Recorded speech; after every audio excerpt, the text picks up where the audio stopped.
Hello, this is Greg Allison with Green Greg's coming to you on the 12th of June 2020 on Cheehaw Drive with a video about how you can survive, thrive, and stay out of the hive. Essentially today we're going to talk about tensions in our society, about putting on other people's rose-colored glasses. How do you like my rose-colored glasses? By the way, we're on Cheehaw Drive. Now, it's not too scenic where we're at, but Cheehaw Park is off to my right.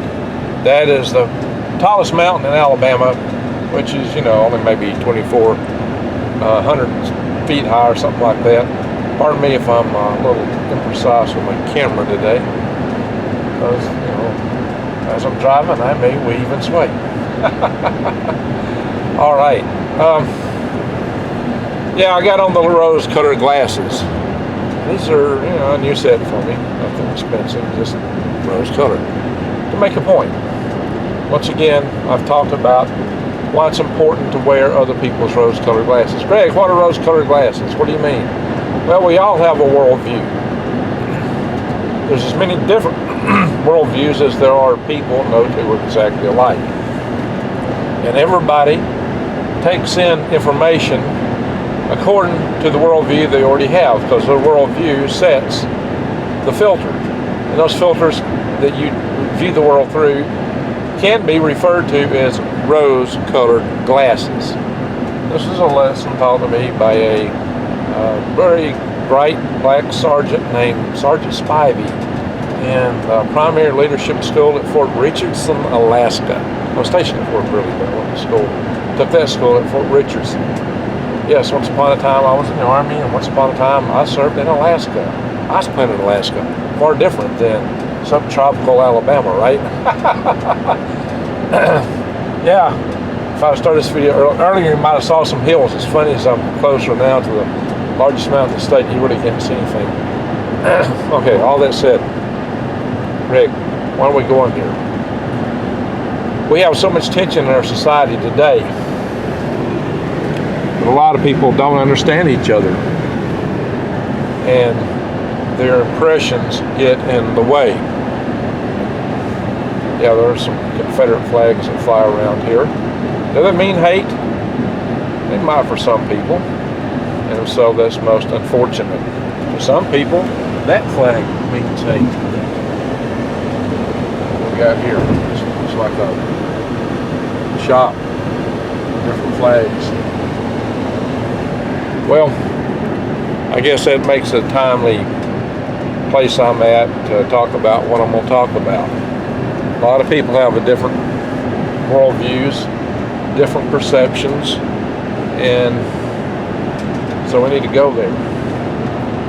Now, most of my followers, like myself, tend to be somewhat libertarian conservative. I don't mean you all are, neither doesn't mean you all should be. And that seems to be the median of my followership, just because that's kind of where I lean. Now, I also have followers that are in very different parts of the spectrum, and that's okay too, because I cover a lot of things like gardening, worm farming, how to survive, thrive, and stay alive in many different ways. So there are different opinions within my following, and that's okay. And that's what we're going to explore on this day. All right, the reason for the rose-colored glasses is so that you can envision what it's like to be somebody else with a different viewpoint. And so this time, because I've established that the mode of my watchership tends to be conservative, libertarian-oriented, then we ought to consider a little bit on the other side of things. And many of you may know that I actually have black family, my friends, family, close family that I love and care for dearly. I also have Mexican family, and of course white family, especially being the Nordic sort that I am, right? But that doesn't mean it has to be racist, not by any stretch of the imagination. Rose-colored glasses are here, and I'm wearing them to make the point. So we're going to start with talking about the phraseology, Black Lives Matter. They do. Black lives do matter. And of course, many of you say white lives matter. And that's true too. But bear in mind, when somebody does say Black Lives Matter, they're saying it to make a point, a distinction, because they feel like, I'm not saying what is or what isn't, I'm going to tell you how they feel. They feel like that they are being stepped on and discriminated against, and that this is true, in part at least, it is true. That if you are a black person, people look at you with a certain apprehension, with a certain fear, that maybe you will rob them, maybe you will do something, maybe you're a criminal. It doesn't matter. You might be a lawyer, you might be an engineer, you might be a doctor or a dentist, a well-trained professional black person, and yet when you're out in the general public, people don't see you that way. People see you as black. And people of color feel that they're more likely to be arrested, feel like they're more likely to be charged. Now, I'm not talking what is or what isn't. I'm talking how they feel, because to them, their perception is their reality. So the reason I'm parsing my words like that is I know people will cite statistics all over the map. And what I'm telling you is, when it comes to how people feel, those statistics really don't mean anything. Those statistics don't tell you how that person feels in their heart. And that's what motivates a person to have passion, to care about things, and sometimes take action. My purpose in this is to start building bridges of peace and outreach, because our nation is torn into tatters right now. And the recovery, if it keeps going down this road, may not be possible. So it really does matter that we try to appreciate some things. I'm not saying that you accept the idea that people that are committing crimes, pardon me. I'm not saying that. I've always said that two wrongs don't make a right. And I stick with that. People have the right, and it's granted in the Constitution, the First Amendment, the right of assembly, the freedom of speech, the freedom of press. And some of the people that are exercising those very rights want to take those very rights from us and realize that that's the right that gives them the ability to do that. So there's some short-sightedness there. And if you have a grievance, you should indeed seek redress by those means. And seeking redress, petition and redress, are part of that First Amendment, actually are. Those things are vital. Those are vital rights that we need to hold dear, persevere. They are the fabric upon which our society stands, along with the other rights, enumerated and unenumerated, as pointed out in the Ninth Amendment. The Ninth Amendment is not talked about enough.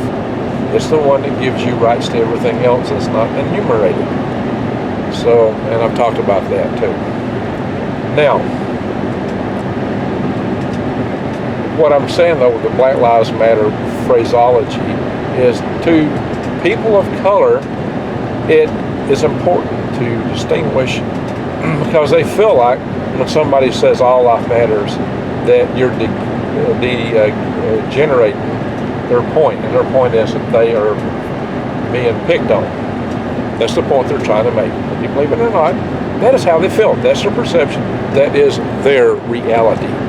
So I'm just saying this so you can try to understand that and appreciate that, so that we can be more effective in reaching out to them. I do not accept, nor will begin to accept, the idea that it's right to riot and destroy personal property of people that have nothing to do with all these things, which is a lot of what's going on today. That is not a right. But with rights come responsibility. And all phrases, Black Lives Matter, All Lives Matter, all phrases may have points and truisms. You do have the freedom of speech, the freedom to say anything, but all phrases, any and every phrase, can also be weaponized. And when you weaponize phraseology, you run the risk of upping the angst, of making other people angry. And if it's just for the point of making other people angry, what are you really accomplishing? Are you really accomplishing anything, truly? It might be negative what you're accomplishing, because the anger is already there. We don't need to up the anger. The anger is spilling out into acts of violence, and that's what we don't need. We need calm. We need to persevere, because we're being played against each other, and that should be clear. We've got a lot more in common, black and white, left and right, than those who hide out of sight. They want to take our rights. They want to run us.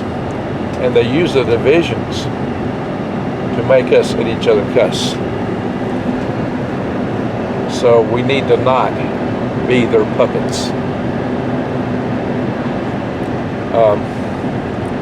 Release yourself from the puppet strings. As I said, though, all phrases can be used in weaponized fashion. So, like I said, we have rights, but we have responsibilities. And responsibilities are to try to be civil. That's what we ought to do. Try, don't yell fire in a crowded theater. Sometimes phraseology has the same effect. So let's just be mindful when we talk and how we phrase these things. I'm not saying it's wrong to say all lives matter. They do. Black lives matter too. They do. But be mindful how you say these things, where you say them, and how you intend them. That's my point.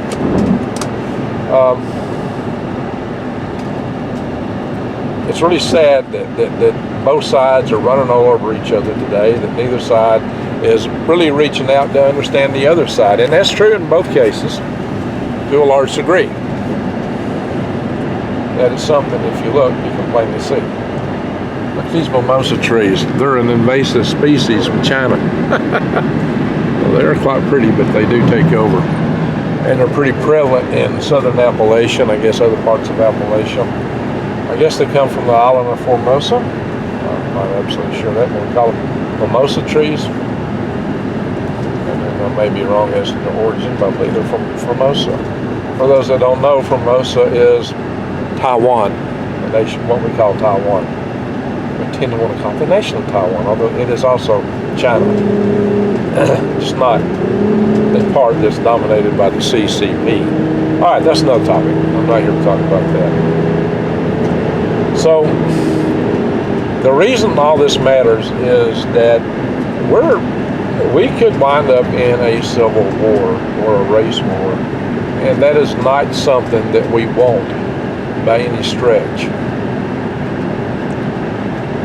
because those kind of conflicts are extremely ugly. And how do you put the country back together again? Here's what you need to know.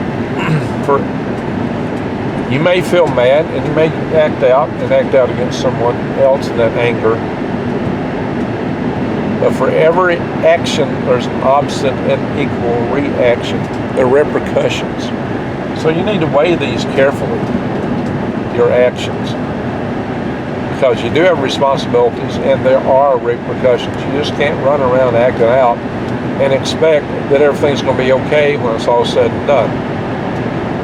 Things might calm down for a while, but you've ratcheted up the tensions in the system. And the more you ratchet up the tensions in the system, the more likely it is that all those tensions will become unbound at one time. And when they do, that is when the powder keg goes boom. That's ugly. It's ugly for everyone. See, there are innocent children on all sides of this. There's innocent old people, grandmas, grandpas, aunts, uncles, moms, dads, kids, grandkids. There's innocent people on all sides of all these things. And they don't need to have their lives destroyed over all this anger. Because there's no winners if it goes in that direction. There can be winners. And Martin Luther King taught, as Gandhi taught, that peaceful protest can be a strong agent for change. So, like I said, if you have redress, address it that way. Now, even though I'm better calling for peace, but then again, I'm going to say, you know, you also have the right of self-defense. Don't let anybody run you over, whoever you are, on either side of this discussion. No one has to lay down and get run over. So don't do it. In any event, this is just a call for peace. This is a call, once again, to reach out across the other aisle. Whoever you are, whichever side of the aisle you're on, reach out. If you're white, reach out to your black and friends that are neighbors. If you're black, reach out to the white friends and neighbors. Tell them you love them. Give them a hug if you can. Of course, I know the social distance. I'm scared of that. Blow them a kiss. Well, you don't get too fresh, but you do want, though, to communicate in whatever way you can that you appreciate the other people around you. Everybody has something to add in this world. We all bring something to the table. You know, if everybody in the world looked the same, that'd be a boring world. It would really be boring. I like some difference. I like variety. It adds context and texture to life. And even variety of opinions and thoughts also had context and texture. If everybody agreed with each other, it would be really boring. So, you know, and everybody, because we all are individuals, have our own worldviews and our own opinions. Now, most of these are today parsed in spectral orders of left and right, for the most part. And we're getting more and more divided in those areas. But we're also being played to that end in a divisive way. Because there are those that would like to see us go after each other and tear the country apart. And we're doing a really good job of that right now. So they should be well pleased with the success of their campaign. You know,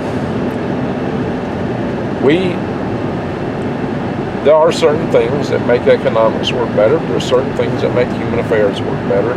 These are things that we can discuss in the future. But I think right now, with all the angst in society, with all the tension, the most important thing to do is try to soothe that immediately. I've got other videos I will do on other topics. And yes, this channel did start out as an urban farming channel and talking about worm farming. I've really got to get back into aquaponics. It's funny though, when I cover aquaponics, the videos don't do well. When I cover microgreens, the videos don't do well. When I cover gardening, the videos don't do well.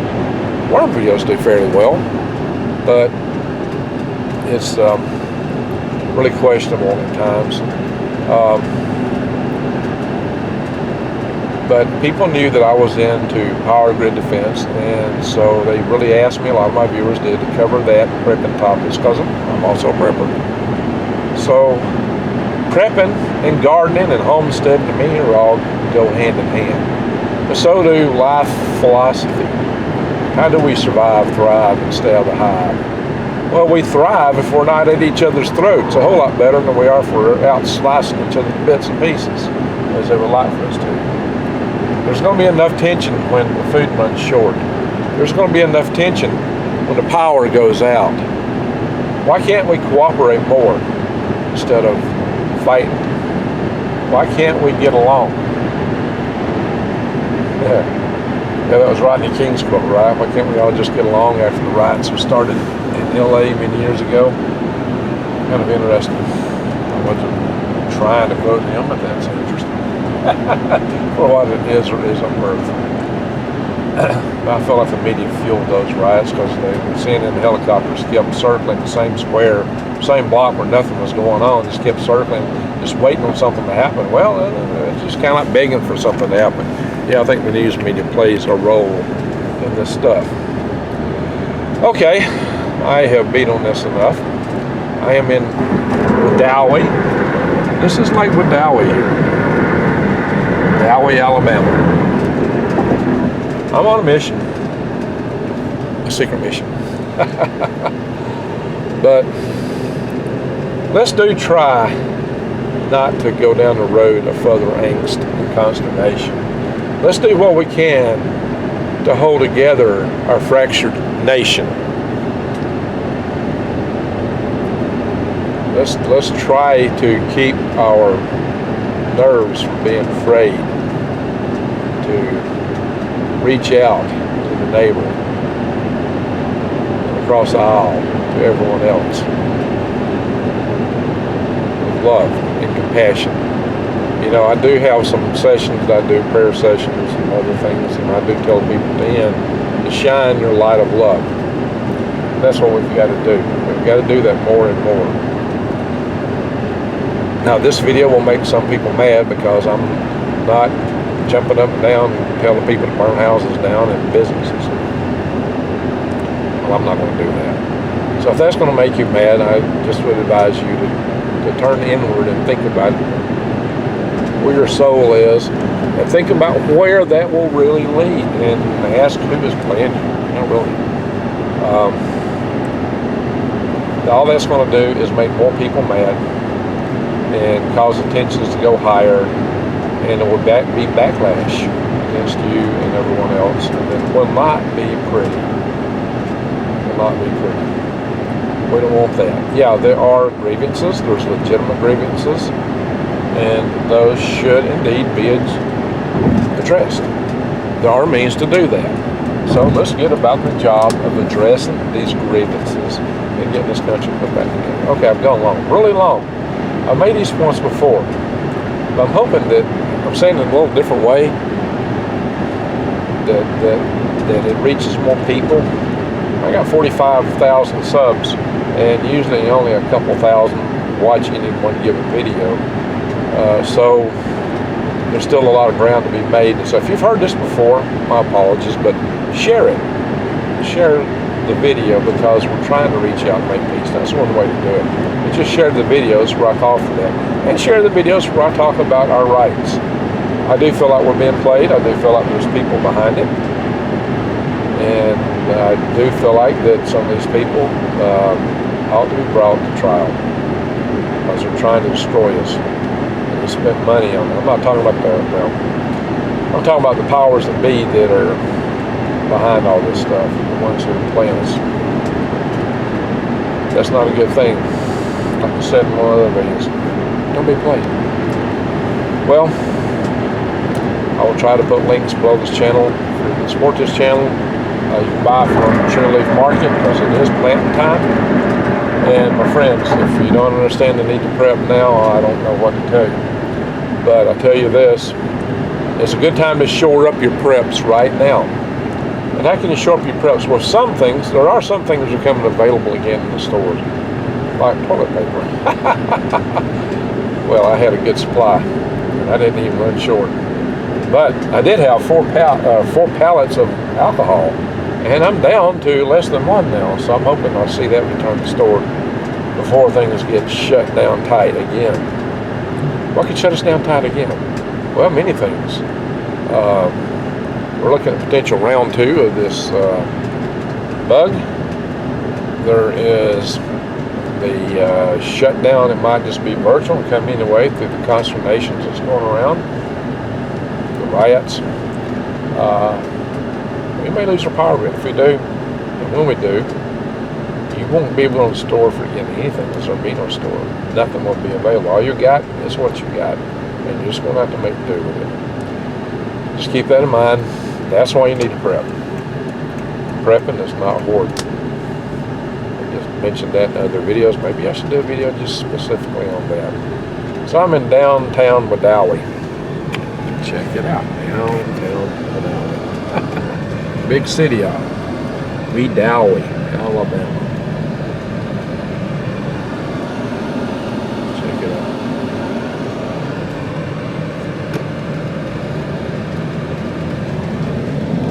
Nope, Randolph County Courthouse. I think I'm in Wadowee. People are pulling in front of me. Farmer Brown. Hello, Farmer Brown. Alright. So much for that old English, look at that. Well, I do encourage everyone to reach out to your friends and neighbors and family and take care of them. Give them a hug, give them love, and I thank you for watching.